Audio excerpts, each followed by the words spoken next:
In June 2023, the submersible Titan disappeared on a mission to Titanic.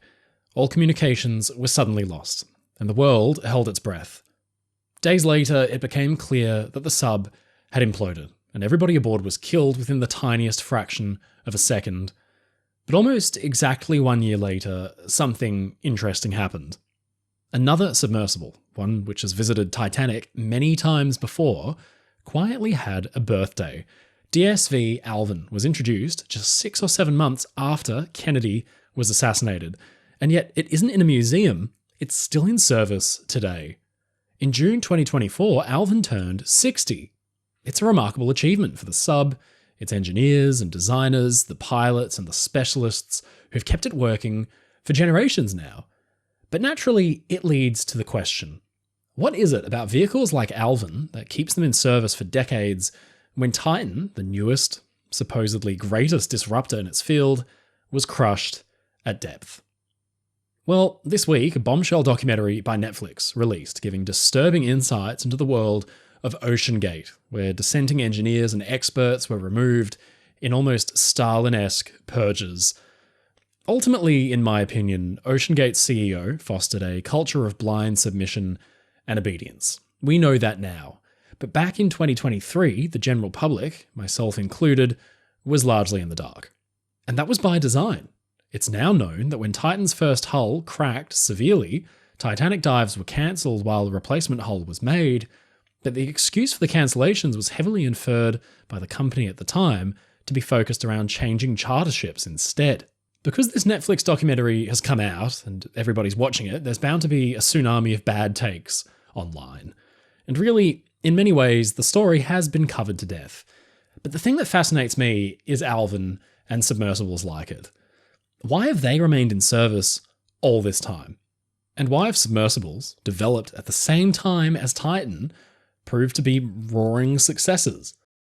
Well, in my opinion, they didn't have the involvement of OceanGate's senior leadership, for one, but there are some pretty simple engineering and systems reasons that have kept them in service for decades. So today, let's take a look at the development of Alvin, how it set the precedent for generations of subs that came after it, and how OceanGate, in trying to re-engineer the wheel, failed to learn any of the lessons that Alvin could teach.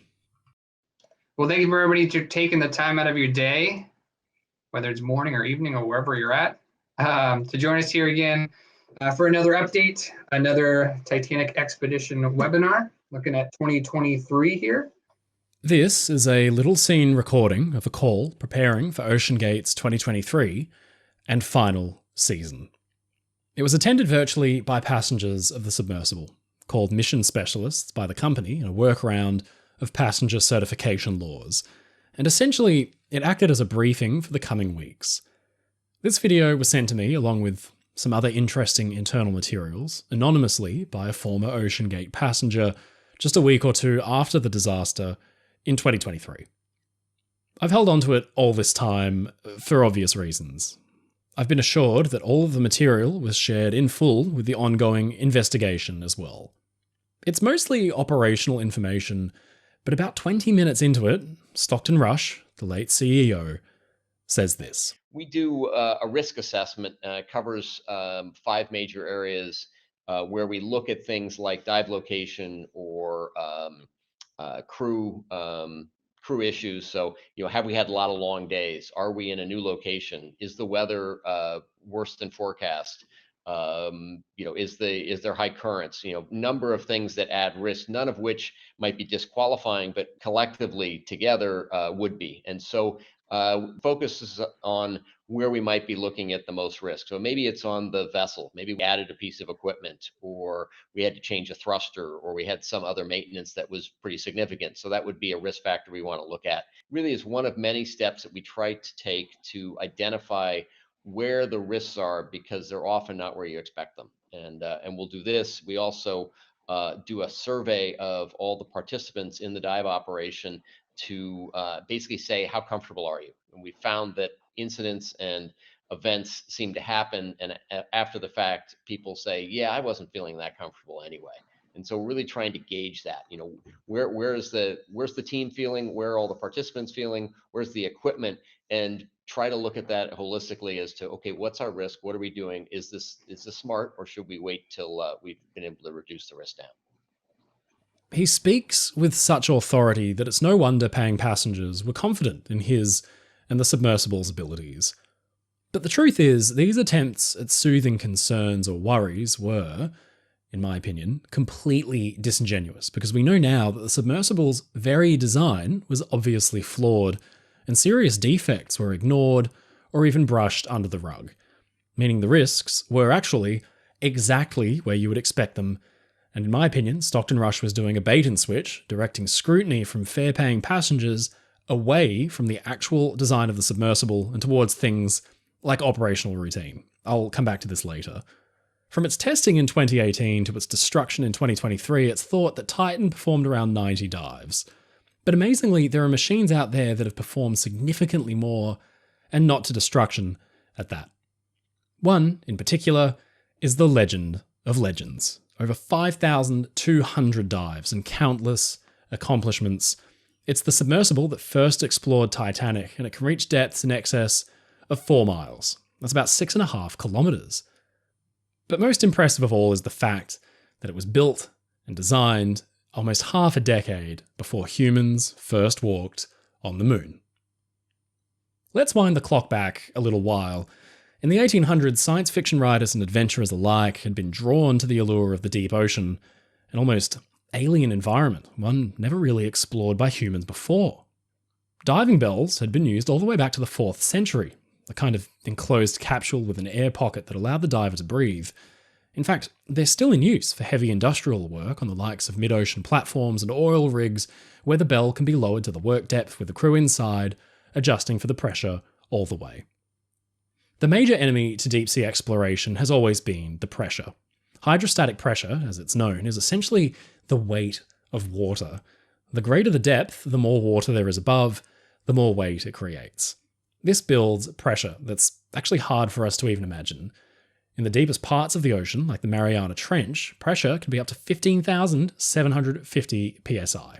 That's about 8 tons of crushing force every square inch. Now, obviously, this needs some pretty serious engineering to withstand.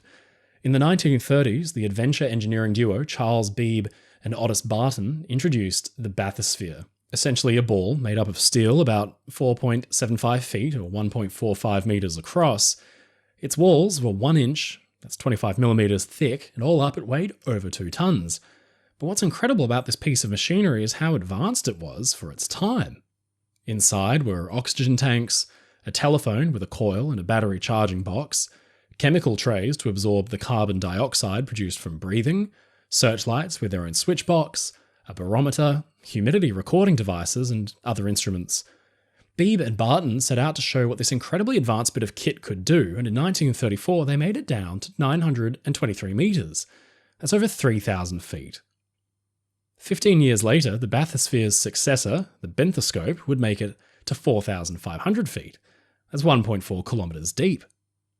Beebe and Barton had set a precedent because virtually all future deep-sea exploration vehicles would use the very principles they'd set out to establish.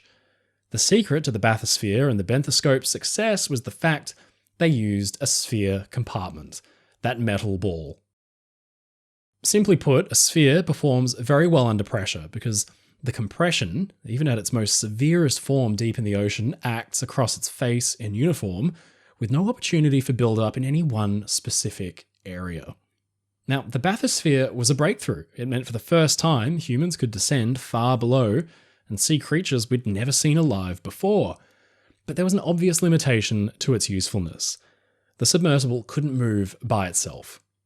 This changed in the 1960s with the introduction of a more advanced machine, the bathyscaphe Trieste, a manned, powered submersible with a pressure sphere slung underneath.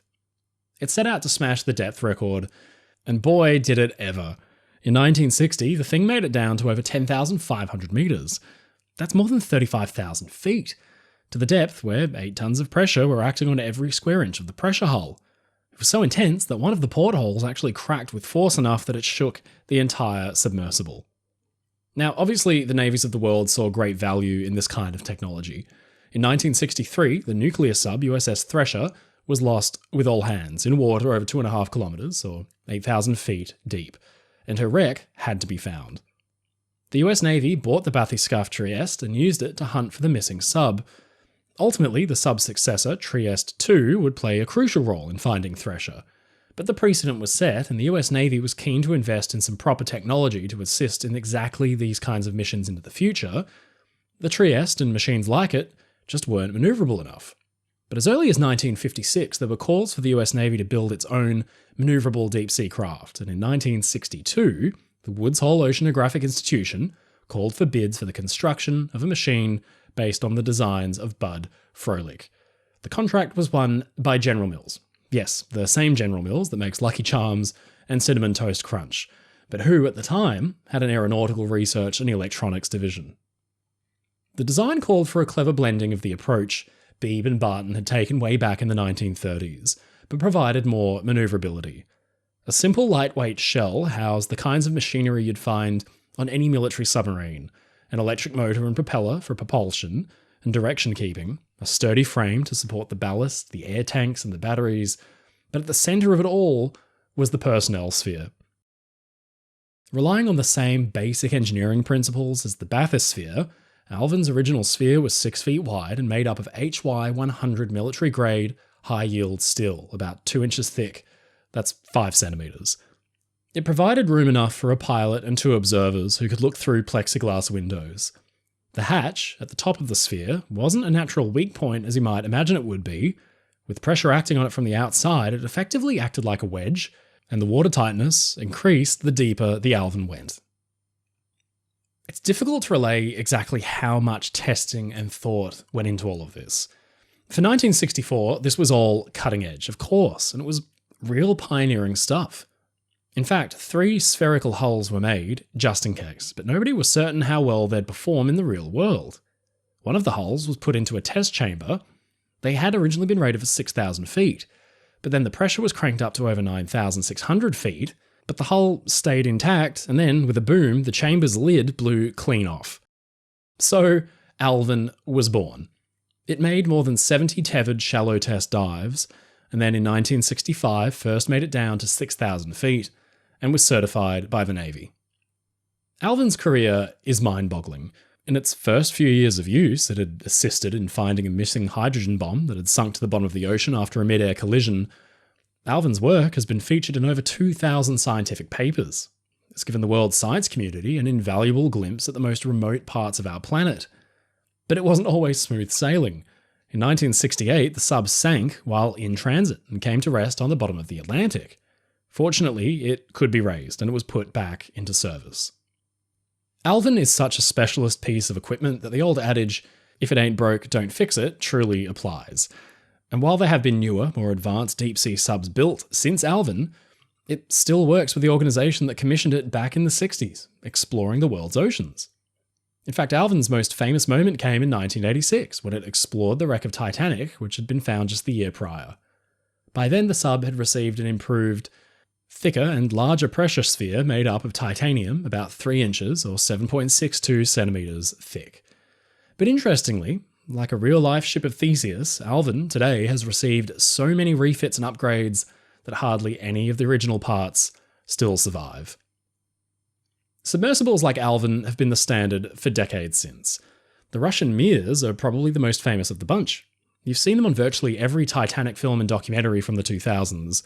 They were the vehicle of choice for James Cameron's expeditions to the wreck. Mir 1 and Mir 2 were rated to almost 20,000 feet, and that's 6 kilometers deep. And they've got room enough for a crew of 3 inside of that pressure hull, and sure enough, it's also a sphere, a ball with 5 centimeter, 2-inch thick walls made not of titanium, but a steel alloy that provides significant strength to weight ratio benefits. This pair of subs first entered service in 1987, and they were only recently laid up. Today they're on display in museums after a 3-decade-long career that saw them visit the wrecks of Titanic, the German battleship Bismarck, the Russian nuclear subs Komsomolets and Kursk, the Japanese sub I-52, and even a Spanish galleon. So, generations of submersibles have followed a simple pattern that focuses on the pressure-resistant properties of the sphere for deep-sea operations. It's a simple premise. But it has one downside. See, casting and actually outfitting a steel alloy or titanium sphere isn't exactly cheap, to be sure, but not only that, the size of the thing is restricted by the operating conditions. See, Alvin's pressure hull, 3 inches thick and made of titanium, can make it down to something like 21,300 feet or 6.5 kilometers. But the trade-off is in the delicate balance between size and weight and the number of people you can actually fit inside. See, Alvin has room for just 3 people. But if you wanted to squeeze 1 or 2 more in, you'd need a significantly bigger sphere. In fact, the size and the thickness of the sphere would increase exponentially with every person you add room for. And of course, so too does the weight. Now, this is bad for a few reasons, notably because the sub actually needs to be light enough to even be able to surface in the first place, and with room for 3 people, Alvin already sits at around 17 tons. But the vehicle has to be also recoverable by a crane or a support vessel. The bigger the sub, the heavier it gets, the harder it is to operate, and the more things there are that can actually just go wrong. It's a losing formula. But capacity for 1 pilot and 2 observers has traditionally served these kinds of vehicles really well. So, imagine if a company were to come along to try to change the mold, to reinvent the wheel, so to speak. Well, in the 2010s, OceanGate set out to do just that, and critically, they steered away from the tried and true pressure sphere design and opted for something more radical, a carbon fiber composite cylinder. Now, the reasoning for this was simple. Their business and commercial model meant they needed more paid seats inside the sub for it to be a successful venture. A pilot and a subject matter expert would leave room for 3 mission specialists, paying passengers, who at $250,000 a pop would generate the revenue enough to keep the operation afloat. But the hull, the cylinder with those 5 people inside, then also had to be light enough so that the sub could be operationally effective and actually recoverable. Enter the notorious carbon fiber. I won't go too much into this because a lot of this is common knowledge now, but carbon fiber is a shocking material choice for a submersible vehicle. Not because it won't work, but because it will definitely fail over time. Every time the sub goes down and comes up, it's undergoing a pressure cycle that sees the hull subjected to enormous forces gradually that are then released as it comes up again. The pressure compresses the hull and then allows it to return to form at the surface, but this kind of pressure cycling works fine in an aircraft. But the insane figures at depth meant that each and every time the thing went down, strands of the carbon fiber would fail and the hull would get weaker and weaker. But what's most shocking of all is how well known this was, even at the time Titan was being developed. Let me introduce you to the Deep Flight Challenger.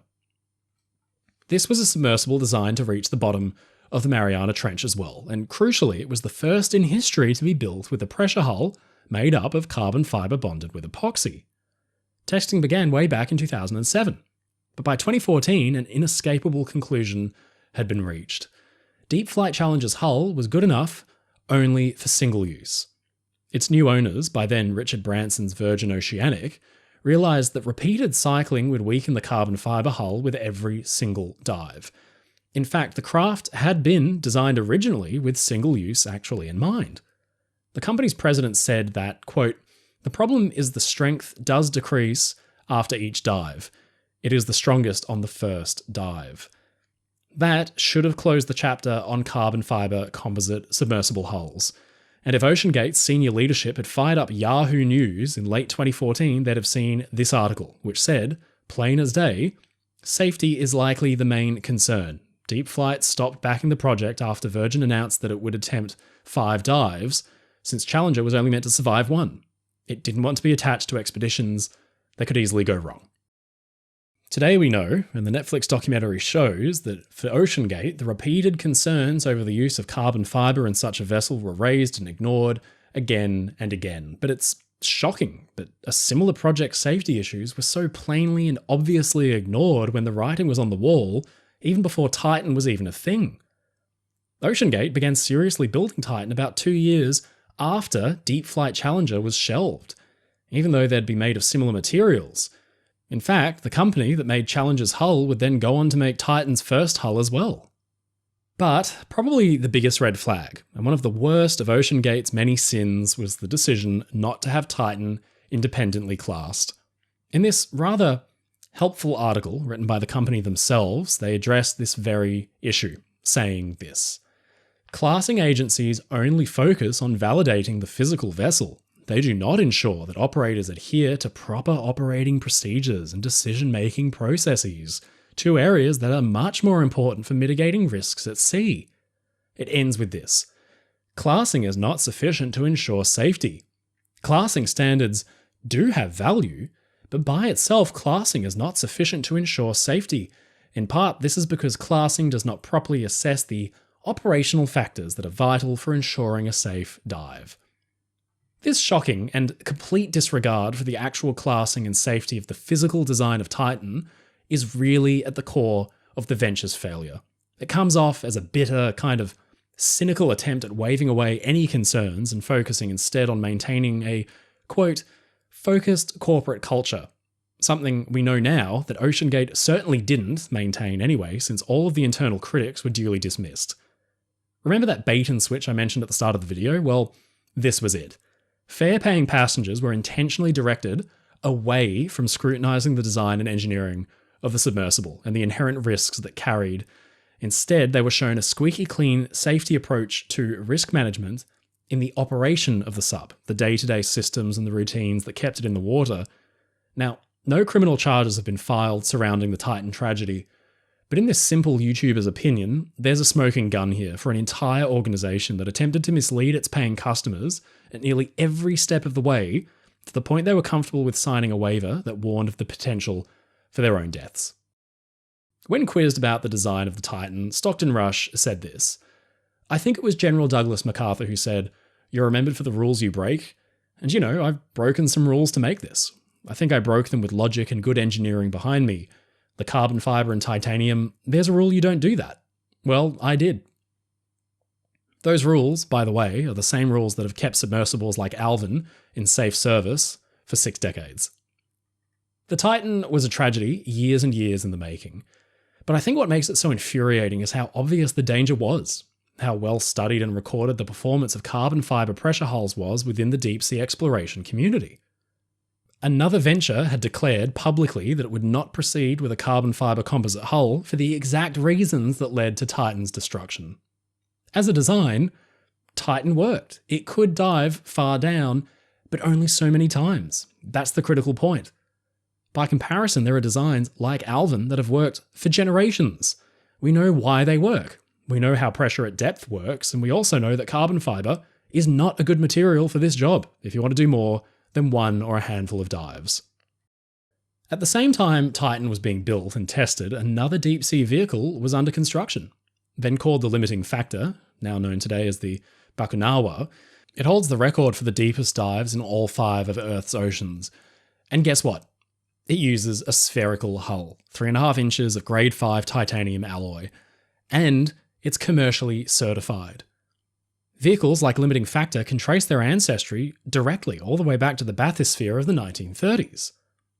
In 2012, James Cameron piloted Deep Sea Challenger, a kind of modern-day bathyscaphe Trieste, down to 35,787 feet, that's nearly 11 kilometers.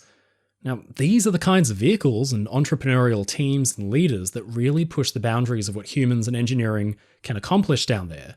And they do it by following the lessons from the past, learning what works on the machines that have come before them, and playing within the boundaries of certification, classing, and the conventional wisdom provided by regulatory bodies that exist for good reason.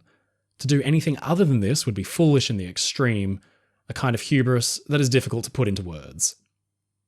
In February and March this year, Alvin was at it again. Woods Hole Oceanographic Institution deployed the legendary submersible to explore a lost First World War American submarine, USS F1, which sank with 19 of her crew back in 1917. Today, there are no known plans to shelve Alvin. It's carried more than 10,000 people to the bottom of the ocean. There are lessons to be learned from the Titan affair, lessons paid for with the lives of 4 innocents and its main inventor, but there are probably greater lessons to be taken away from the successful careers of Alvin, the Mears, and everything that has come since. They work for good reason. They don't break the rules, they make them.